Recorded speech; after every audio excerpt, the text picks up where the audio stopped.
Dear student, আশা করি তোমরা ভালো আছো। আমিও ভালো আছি। এসো অঙ্ক শিখি ক্লাসে তোমাদের স্বাগত। আজকে তোমাদের অষ্টম শ্রেণীর গণিত বইয়ের 7 অনুশীলনীর 18 নম্বর অঙ্কটা দেখাচ্ছি। এখানে নির্ণয় করতে বলছে উপসেট।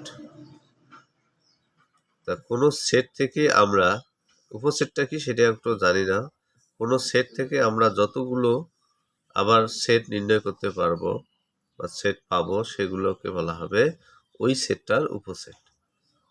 আমি রিপিট করতেছি, দেখো যে কোনো সেটের থেকে যতগুলো আমরা আবার নতুন করে সেট পাবো সেগুলো হচ্ছে ওই সেটটার উপসেট। তা চলো আমরা যাই। এখন দেখো সি একটা আছে, সি একটা সেট আছে এম কমা এন। এই সেটটার উপসেট আমরা নির্ণয় করব। সি সেটের উপসেটগুলো হলো নিম্নরূপ। এটা একটা সেট নিলাম, এটার থেকে তো এটা। এখন তারপর দেখো, যেহেতু এম ইন্টু এন আকারে আছে, আবার এম নিলাম একটা, আবার এন নিলাম একটা, তারপর ফাঁকা সেট একটা। ফাঁকা সেটও ওই যে কোনো সেটের উপসেট হলো ফাঁকা সেট একটা। তাহলে এখানে আমরা পেলাম কয়টা?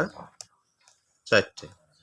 আবার নির্ণয় করতে বলছে আবার কি, উপসেটের সংখ্যাও নির্ণয় করতে বলছে। উপসেটগুলো আমরা নির্ণয় করলাম। এখন উপসেট সংখ্যা, সি সেটের উপাদান হচ্ছে কয়টা? 2টি। এই যে দেখো এম এবং এন 2টি। তা সি সেটের উপসেট সংখ্যা হবে, সি সেটের উপসেট সংখ্যা হবে 2 পাওয়ার এন। এটা হলো সূত্র, উপসেটের সংখ্যা নির্ণয়ের সূত্র হলো 2 পাওয়ার এন। তাই এন ইকুয়াল টু, অর্থাৎ এন মানে হলো সেটের সংখ্যা, এন ইকুয়াল আছে কত? 2। তাহলে এই 2 এর উপরে এনটা তুলে দিয়ে এন এর মান 2 বসিয়ে দিলাম। তাহলে কত হলো? 2 এর উপরে 2, অর্থাৎ স্কোয়ার হলো। স্কোয়ার গুণ করো, 2 দুগুণ কত হয়? 4। তাহলে সেটের উপসেটের উপাদান সংখ্যা ছিল হচ্ছে 4টি। দেখো তো গণি, দেখো 1 2 3 4, 4টে আছে। যদি বলে কোন সেটের প্রকৃত উপসেট কত, প্রকৃত উপসেট, তাহলে তোমরা কি করবা? যে সংখ্যাগুলো থাকবে উপসেটে, যতগুলো থাকবে, জয়টি থাকবে, তার থেকে মেইন সেটটা বাদ দেবা।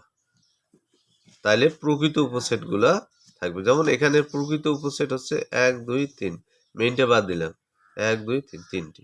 এটা একটা নৈর্ব্যক্তিক আসতে পারে তোমাদের। Thank you all.